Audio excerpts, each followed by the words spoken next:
Good morning students. आज हम पढ़ रहे हैं आरोह गद्य खंड में विदाई संभाषण पाठ का अगला भाग।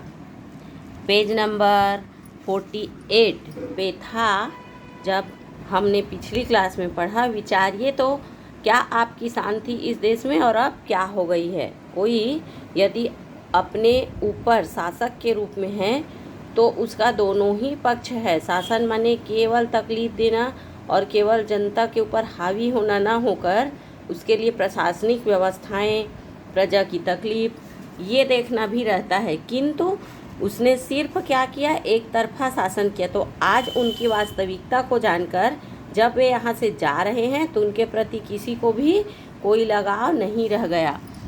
आगे हम पढ़ रहे हैं, जिस प्रकार आपका बहुत ऊंचे चढ़कर गिरना यहाँ के निवासियों को दुखित कर रहा है, गिरकर पड़ा रहना उससे भी अधिक दुखित करता है। बहुत ध्यानपूर्वक सुनेंगे। जीवन में आपके बहुत से उतार चढ़ाव आएंगे, अब से लेकर आगे, जब तक आप अपने पैरों पर खड़े ना हो जाएं। शिक्षा का समग्र अर्थ है, वास्तविक व्यापक अर्थ है। जीवन में जो भी ऊंचाइयां आपको आती हैं, जब भी कुछ मुसीबत होती है, जब भी कोई काम होता है, पहले आपको ये पूछा जाता है कहाँ तक पढ़े हैं। तात्पर्य यह होता है कि आपकी बुद्धि माने आपकी चिंतनशीलता को बढ़ाने के लिए पढ़ाई करते हैं। तो वैसे ही आप इसमें बहुत अच्छी बात ये बताई गई है कि जिस प्रकार आपका बहुत ऊंचे चढ़कर, ऊंचा चढ़ने से क्या तात्पर्य, उनको कौन सा पद मिला था शासन में, उच्च वर्ग का जो पद होता है, इसलिए उनको माई लॉर्ड कहा गया। और शासक होने के नाते वहाँ के निवासियों को दुखित कर रहा था, माने आपकी शासन व्यवस्था अच्छी नहीं थी, इसलिए उसका साथ किसी ने नहीं दिया। उनका इस्तीफा स्वीकार कर लिया गया और उनको जाना पड़ा। गिरकर पड़ा रहना से भी और आगे तात्पर्य यह है कि उस पद से हटने के बाद आप जब यहाँ हैं, आपकी विदाई हो रही है, कोई आपको मन से विदा नहीं कर रहा है, सब ये चाह रहे अच्छा हुआ जा रहा है, काश ये चला जाए। ये उनकी जो स्थिति थी दुखित करता है, माने और भी दुखी है। इसलिए कभी भी हम कहीं पर भी रहे अपना आचार व्यवहार बनाए रखें। आपका पद, कौन सा पद था उनका, जो वो प्रशासक थे, गवर्नर थे, तथापि आपका पीछा नहीं छूटा है। एक आदर्श नहीं, एक अदना क्लर्क, माने क्लर्क जो अदना से तात्पर्य है कर्मचारियों का जो अलग अलग वर्ग होता है। तो चौथे वर्ग में जो कर्मचारी होते हैं उसके ऊपर तीसरे, उसके ऊपर दूसरे, और फर्स्ट सेकंड थर्ड फोर्थ ऐसे।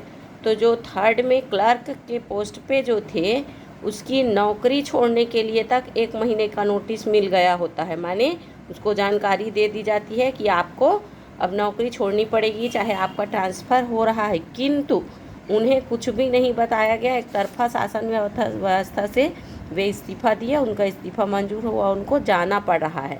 आपको इस समय अपने पद पर रहना कहाँ तक पसंद है? अभी भी क्या आपको ऐसा लग रहा है कि काश मुझे कुछ दिन के लिए और इस पद पर रहने दिया जाए, क्योंकि जनता तो बिल्कुल नहीं चाह रही है। अपनी दशा पर आपको कैसी घृणा आती है? कैसा लग रहा है कि कल तक जो मैं शासक था आज मुझे कोई पूछ भी नहीं रहे हैं। इस बात के जान लेने की का इन निवासियों माने जो देशवासियों हैं को अवसर नहीं मिला। उनको यह पता ही नहीं चला कि आपके इन सब चीज़ों के पीछे क्या कारण है। वास्तव में जनता जो होती है उसके ऊपर कई स्टेप ऊपर होते हैं राजनीति के। तो उनकी इस्तीफ़ा मंजूर कर ली गई और उनको जाना पड़ रहा है। ये नीचे वर्ग तक के लोगों को बहुत देर से पता चला और वास्तविक कारण को वे अभी भी नहीं जान पा रहे हैं। आपको प्रश्न में दिया जाएगा कि किन कारणों से उनको यहाँ से जाना पड़ा या उनकी विदाई हुई, तो आपको कारणों को जानना है। माय लॉर्ड, एक बार अपने कामों की ओर ध्यान दीजिए। जब भी कोई इस प्रकार का अवसर होता है तो अवलोकन किया जाता है ना कि ये इतने से इतने वर्ष तक रहे, इन्होंने क्या क्या किया। तो आप अपने ऊपर ध्यान दीजिए, आप किस काम के लिए आए थे और क्या कर चले।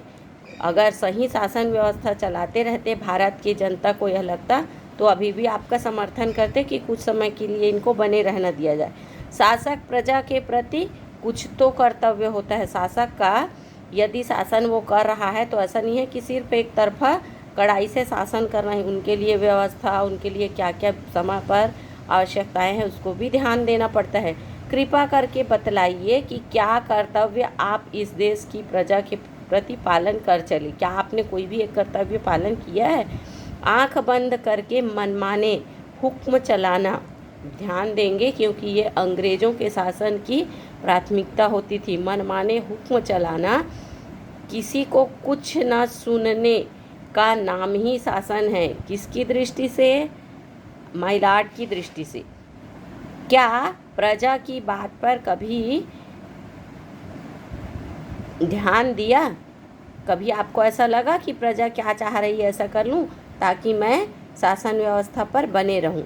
यहाँ पर जो आगे शब्द दिया जा रहा है केसर और जार, आप ध्यान देंगे इसमें नंबरिंग दिया है। नीचे बुक में आपको बताया गया है केसर, जार, नादिर शाह। बहुत ध्यानपूर्वक इसको पढ़ेंगे। आपके 11th के कोर्स में ये जो आपको अभी बताया जा रहा है, आगे कॉम्पिटिटिव एग्ज़ाम में इनके बारे में जो जानकारियाँ होती हैं उसके लिए आपको ये बहुत अच्छी चीज़ें जानने का मौका मिला है। केसर और जार भी घेरने घोटने से प्रजा की बात सुन लेते थे कि एक तरफा शासन नहीं करते थे। थोड़ी सी उनकी भी मौका तो बताइए जिसमें किसी ने अनुरोध या प्रार्थना सुनने के लिए प्रजा के लोगों को आपने अपने निकट फटकने दिया है। आपने क्या ये जानना चाहा है कि मैं जो शासन कर रहा हूँ उसमें इन लोगों को क्या तकलीफ़ है? क्योंकि वास्तविक शासन करने वाला वही होता है जो प्रजा को अपने करीब आने देता है, उसकी बातें सुनता है, तभी तो पता चलेगा कि वास्तव में उनके राज्य में हो क्या रहा है। आपने तो कुछ भी इस प्रकार का काम नहीं किया। जब दिल्ली में कत्लेआम किया तो आसिफ शाह के तलवार, आगे इसका कंटिन्यू हम कर रहे हैं, पेज नंबर आगे पर 49 और उसके बाद है 50। तो आप नीचे देखेंगे, नीचे ये दिया हुआ है केसर, ये रोमन तानाशाह जूलियस सीजर के नाम से बना शब्द जो तानाशाह कर्जन शासकों, और इसमें सन दिया जो है वो बहुत पहले का है, 962 से 1876 तक के लिए प्रयोग होता था। आप इसको और भी YouTube से सर्च करेंगे और इसके बारे में जानकारी ले लेंगे। उसके बाद जो दिया गया है जार, यह भी जूलियस सीजर शब्द से बना है जो विशेष रूप से रूस के शासकों 16वीं सदी और 1970 तक के लिए प्रयुक्त होता था। इस प्रकार आप ये जो नोट्स नीचे दिया गया है नंबरिंग के साथ, आप बहुत ध्यानपूर्वक पढ़ेंगे। पेज नंबर 16 में पेज नंबर 50 पे दिया हुआ है चित्र, फोटो जो दिखाई पड़ रहा है लॉर्ड कर्जन। नीचे आप देखेंगे लिखा हुआ है भारत के वायसराय 1899 से लेकर 1904 तक रहे। कितना साल हुआ? 99 माने 99, 100, 101, 102, 103 और 104। तो ये 5 साल का कार्यकाल कंप्लीट होने के बाद 1 साल तक ये और रहे थे। आगे आपको इनकी इस्तीफा क्यों दिया गया, क्यों इनको एक तरफा शासन से हटाया गया, और यहाँ से जो हम पाठ पढ़ रहे हैं वास्तव में विदाई संभाषण के पाठ का मुख्य भाग यहाँ पर है।